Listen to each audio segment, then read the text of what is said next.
Yeah, McNeece, just the beginning of that second quarter, just bad thing after bad thing. How hard was it to just kind of stay in it mentally? Not that hard, honestly. It's just being gap sound, honestly. That's what it comes down to. Mentally, I think we're focused, we're ready. So There's a few big plays there. You attribute that to gap sound and everything as well? yeah, I'll say gap sound. They did a good job trying to fool us with their schemes and what they do. But it just comes down to gap sound, being gap sound, everybody being where they need to be. You talked about after the Kennesaw State game, just the importance of staying focused on every play. And is that kind of a takeaway from this one again as well today? Yeah, pretty much the same, honestly, going through it, yeah. Tyler, I mean, not the results you wanted, but it felt like every other play they were calling your name up on the PA for a catch. What was, I guess, just working for you in particular today? Just running the routes that are built in the plays and just finding the holes in the defense and just taking what I can, controlling what I can control. Tyler, the offense was able to put together some good drives. You guys were able to move into South Dakota territory. Just why weren't you able to finish as often as you did? That's what we dwell on in practice, is just finishing in the green zone. We put a huge emphasis on the green zone in practice and just executing plays down there, and we'll get better at that this week. Coach, just the beginning of the second quarter, they scored 24 points in the first 5 minutes. Just how hard, what did you see happening there, and just how hard was it for the guys to kind of get back from that? Yeah, the avalanche took place. You turned the ball over, and they scored on 5 plays in the drive. Time of possession was way in our favor. Sustained drives, and then we fumbled the ball, we threw an interception. We got a tip pass. Payne's responsible for one of them. Receivers got to catch the other ball. Obviously, the other ball, the center snatched it to the tailback. I don't know what happened on that one, but it's not a good remedy for success. And then defensively, we got to do a good job of rallying to that sudden change. We did.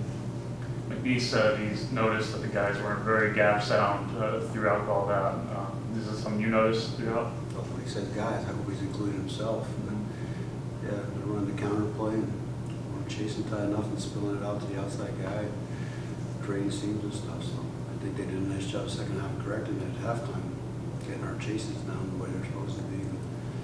Yes, he's correct.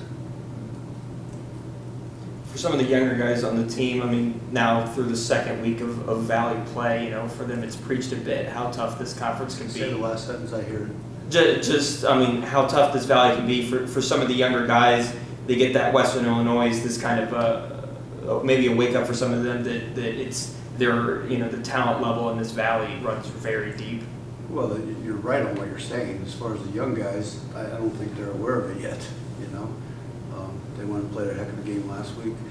You scratch your head. It's like you're a parent. Your kids aren't having success because this week was a very, very good week of preparation, practice. They handled the bad weather on Friday. We had to move things back and change things around because of the weather. They handled that phenomenal. Our meetings went great last night. They go out and they're playing a heck of a first quarter, and then the kitchen sink fell out, man. It felt like a Geico commercial. So I think they're too young to really realize that. But what I do think is they're too young that when it's like Animal House when the guy's going down the street with all the marbles, he's telling them that everything's calm. I don't know if they believe you or not. They just got to learn to refocus and come back and play. So you see a lot of youthful mistakes out there? I saw a lot of fundamental mistakes from the youth and from the experience. Games of fundamentals. And I think what happens is when panic goes on, you leave your keys and you leave your fundamentals and you try to overdo something. That's not your job. Your job is obviously to read your keys and use your fundamentals. So I saw more fundamental mistakes, I would say. And offensively, you guys were able to put together a few decent drives, getting the opposing territories. What do you see that was keeping them from finishing? That's a great question. I got to go look at the video. We took the field goal there at the end of the game. We wanted to reward them with some points just to feel good about their drive. And then we practiced a fake punt all week long. And I apologize, a fake field goal all week long. So on that field goal, I think it's exactly what we wanted, you know. And you go out and everybody but one guy makes the block, so that's the guy who tackled him. So I wish I had a remedy for the answer. We gotta get all, it's like an engine in a car, you know. All the cylinders gotta be popping on the same time, and one can't stop popping. So there's a lot of good things to glean from it, and some positive, believe it or not. What we need to do is be more resilient. Maybe that goes back to your question about youngness, that we have to gain more resilience when we turn the ball over in sudden change situations. But I think their effort was there the whole game, and we just got to clean up the miscues.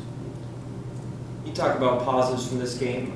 Tyler Currie seems to be one. It felt like a lot of the offense was going through him, especially down the field. What did you see from him today? Terrence Currie. He's a flashback from an old player. TC does a really great job. The thing that's happened with him is he's really works hard in practice and is taking dividends in the football game. He's getting very reliable. He's always had sure hands, but he's doing a better job with his route running and his leadership skills. How hard is it to kind of just put this behind you real quick? And I mean, you got the Bison next week, #1 team in the country. Yeah, that's our reward. We get to go play #1. I'm the same person I've been for 37 years. I'm not ready to put it behind me. I want to learn from it. I want to teach my players from it. I want to educate them from it. And after 24 hours, then we'll get on to the Bison, just like normal business.